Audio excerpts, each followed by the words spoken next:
Definisi Sistem Pemerintahan Berbasis Elektronik atau SPBE. Sistem pemerintahan berbasis elektronik atau SPBE adalah penyelenggaraan pemerintahan yang memanfaatkan teknologi informasi dan komunikasi untuk memberikan layanan kepada pengguna SPBE. Kebijakan SPBE. Berikut arah kebijakan dan strategi SPBE pemerintah pusat seperti yang tertuang dalam Perpres Nomor 95 Tahun 2018 tentang SPBE. Yang pertama, tata kelola SPBE meliputi penguatan kapasitas pengelolaan dan sistem koordinasi pelaksanaan SPBE untuk membangun SPBE yang terpadu di dalam dan antar instansi pusat dan pemerintah daerah. Penguatan kebijakan SPBE yang menyeluruh dan terpadu. Yang kedua, layanan SPBE meliputi pengembangan layanan SPBE yang berorientasi kepada pengguna SPBE dan membuka ruang partisipasi masyarakat. Peningkatan kualitas layanan SPBE yang berkesinambungan. Ketiga, teknologi informasi dan komunikasi. Penyelenggaraan infrastruktur SPBE secara mandiri, terintegrasi, terstandarisasi, dan menjangkau instansi pusat dan pemerintah daerah. Optimalisasi penggunaan aplikasi umum SPBE yang terintegrasi dan berbagi pakai. Penyediaan data dan informasi yang terintegrasi dan berkualitas. Sumber daya SPBE. Sumber daya sistem pemerintahan berbasis elektronik. Hal terpenting dalam kaitannya dengan sumber daya adalah SDM yang dalam hal ini adalah merubah mindset untuk senantiasa berpikir dan berperilaku konstruktif menyesuaikan eranya. Karena itu perlu strategi optimalisasi sumber daya manusia dengan cara: pertama, memberikan pemahaman tentang transformasi era dalam kaitannya dengan pelaksanaan tugas.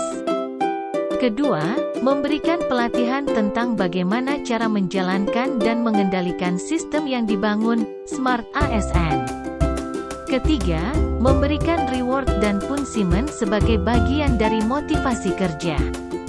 Untuk menjamin keberlanjutan dari sistem yang dibangun, maka para pengembang harus selalu melakukan evaluasi, meminta kritik dan masukan kepada pengguna dan melakukan inovasi terus-menerus berdasarkan hasil evaluasi dan perkembangan teknologi.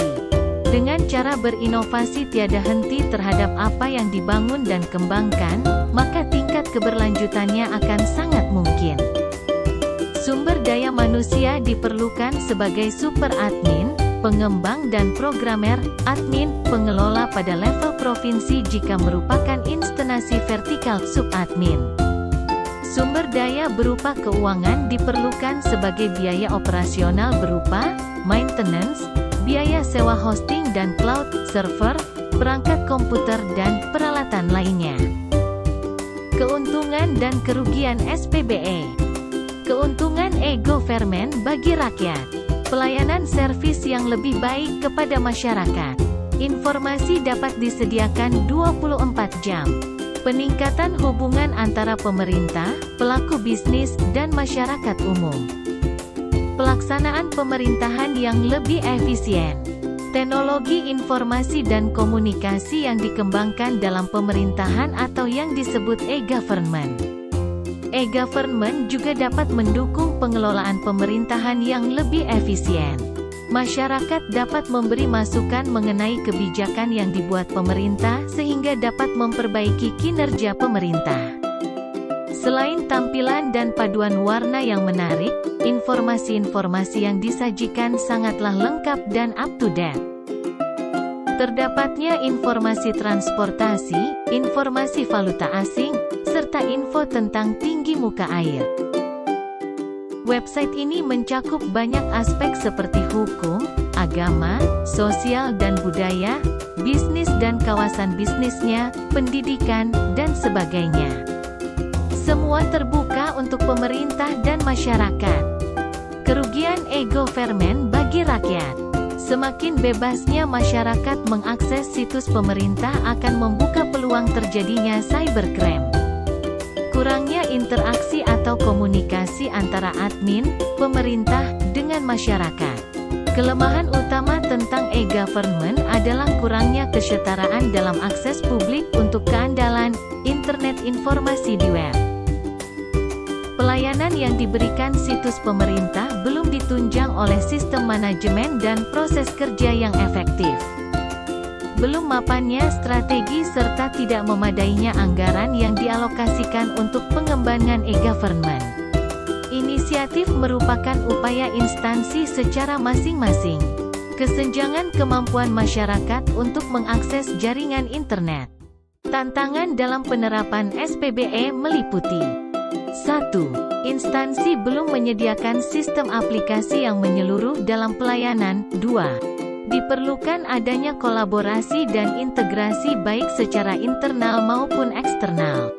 Sedangkan dampak apabila tidak diterapkannya SBPE dalam era digital adalah sebagai berikut. Yang pertama, pengambilan keputusan oleh stakeholder menjadi kurang akurat. Yang kedua, tidak adanya kesinambungan antara instansi pusat dan pemerintah daerah.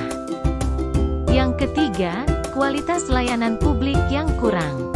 4. Tidak adanya kesinambungan. Minimnya awareness terhadap pentingnya penerapan SPBE sehingga dapat mempengaruhi nilai indeks SPBE menyebabkan adanya kesenjangan atau gap yang besar antar instansi. Terdapat 5 tahapan dalam melakukan evaluasi SPBE. Yang pertama, menentukan tingkat kematangan SPBE. Tingkat kematangan SPBE adalah kerangka kerja yang mengukur derajat tingkatan penerapan SPBE.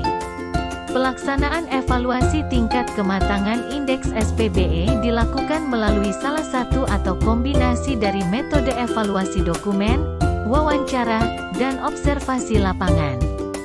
Yang kedua, menghitung nilai indeks tingkat kematangan SPBE. Yang ketiga, melakukan gap analisis. Setelah didapatkan nilai indeks SPBE dapat diperoleh gap antara nilai target dengan nilai aktual. Dari hasil tersebut, tiap instansi dapat melakukan analisis keunggulan dan kelemahan dari setiap aspek. Dari aspek yang masih bisa ditingkatkan, dapat disusun rekomendasi untuk mengurangi gap yang ada. Instansi pusat dan daerah dapat mengelompokkan, clustering, dan melakukan penyusunan prioritas berdasarkan nilai indeks menggunakan matriks antara impact dan effort. Langkah selanjutnya adalah menyusun rencana strategis peningkatan nilai indeks SPBE. Dari matriks ini, dapat ditentukan prioritas rencana aksi yang perlu dilakukan yaitu dengan mendahulukan rencana perbaikan dengan signifikansi utama namun dapat dilakukan dengan cara yang mudah. Langkah kelima adalah melakukan monitoring penerapan SPBE. Monitoring dapat dilakukan melalui asistensi atau pendampingan serta memberikan bimbingan dan arahan melalui peningkatan penerapan SPBE.